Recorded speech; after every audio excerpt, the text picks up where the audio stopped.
Mate, another quote from the book, and you spoke about better performance isn't necessarily more rules, and that having more rules doesn't make an organisation safer. So I was just wondering, what advice would you give to companies really who are now going to start doing this? Because we know the research is telling us that it's past its sell-by date, really. Conflict alert. Here we go. Remember, we've done this at the floor level for 30 years. So I'm going to give you a different answer than you've heard. I've heard a lot of people that say that. I believe more rules don't make you safer. But I also believe I was an operator for 22 years. You add Matt, Ian, and I's operations and maintenance up together, you have 60 years worth of operation. And life-saving rules, save your life rules, rules to love by or leave by, cardinal rules, whatever you want to call them, they were written in the blood of our brothers and sisters. You gave them to people in that vein. And now you're going to say, nope, somebody said those are bad, so we're going to take them away. Really?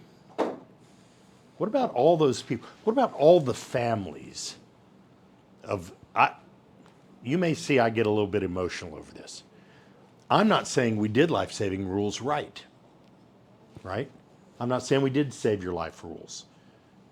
But a renaming and a reframing of the lessons that we learned over the years in the blood of our brothers and sisters seems to be a better path than, as I shared today, throwing the baby out with the bathwater, right?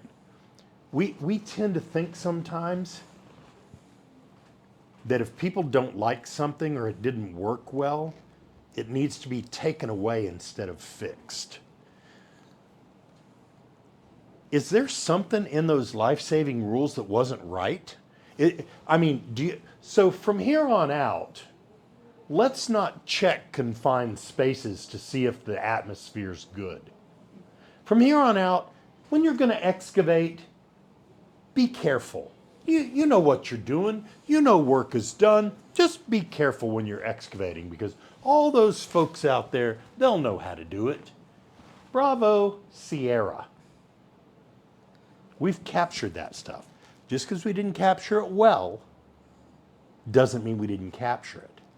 So now, this is me. How do we shift that?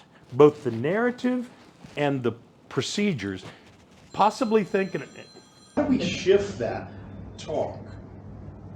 If you say life-saving rules, here, I'm a big person on language, okay? If you say life-saving rules, what you're really saying is, we're going to create this set of rules that's going to save your life. So wait a minute, my life may not be at risk. That's why I'm not paying much attention to them rules. But what if they were life-preserving controls? And now we're going to frame those into controls that we need, that the workforce tells us they need to preserve their life and honor the lives of the people that were lost that gave us those rules. So again, a bit of a conflict alert. I think it's almost unethical to throw them away. Because when you start throwing them away, people are going to find some other things to throw away, right? Or they're just going to ignore some other things. What we really need to do is step back and create a team that says, how do we make this so it works for everybody? Remember, most of the executives in organizations that created, I'm just going to frame them all in life-saving rules, but whatever they named them, most of those people, their hearts were more in keeping people's life safe than they were in holding people accountable. And behind it, somebody came in and said, now that you got all those written down, remember, if you violate a life-saving rule, you are, say it with me, out of here. Right? That's the path of them. Mm-hmm. But now we know, well, wait a minute. Come back in. So if you think about, again, the way we've kind of holistically deployed human and organizational performance, you have to give people a definition of an error.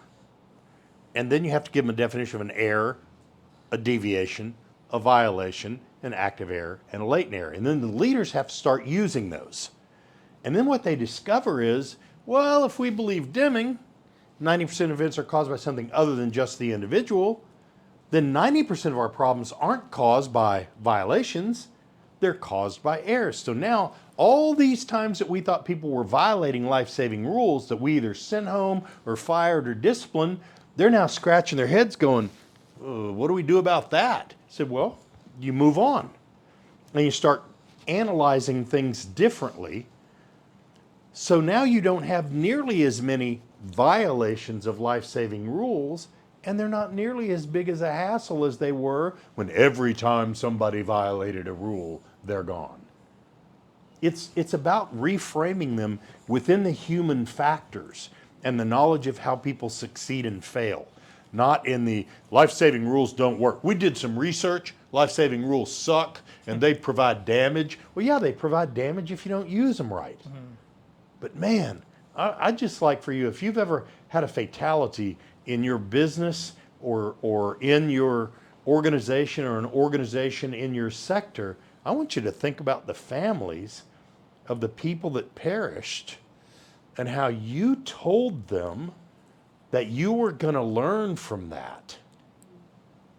And then you go back to them 15 years later and tell them, yeah, but those didn't work so well, so we're going to find another way. So, end of conflict alert. That's my, and if you want more information on that, call me. I would be more than happy to have that conversation with anybody, including your leaders. If you want to throw them away, you better know exactly what you're going to put in their place, and it better be damn good, because you're taking all the learnings from all the lives that have been lost before on those 12 to 15 things that we know kill people. Yeah.